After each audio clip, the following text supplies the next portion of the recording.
ખાલી થોડીક એની બેનની મારે એક થોડીક વિનંતી કરવી છે.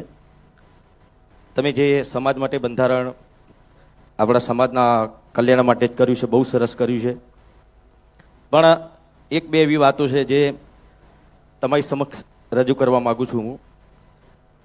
કેમ કે ઘણા બધા મને ફોન આવ્યા, કેમ કે હું પણ એક કલાકાર છું, એટલે મેં ખાસ પેલા ડીજે વાળાનો બહુ ફોન આવ્યો.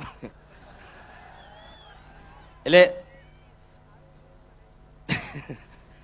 અરે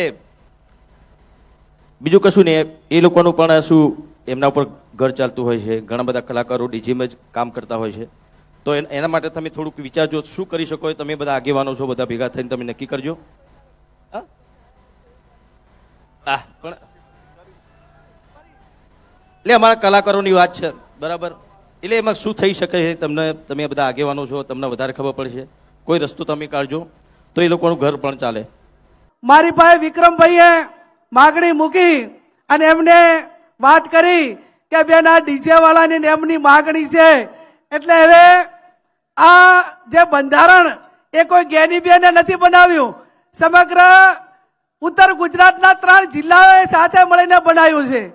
અને એ દિવસે એવી જાહેરાત કરી છે કે આના 1 વર્ષ પછી 4/1/2027 ના રોજ જ્યારે એને 1 વર્ષ પૂરું થાય અને એની ઉજવણી થાય એ ટાઈમે ચર્ચામાં મૂકીશું.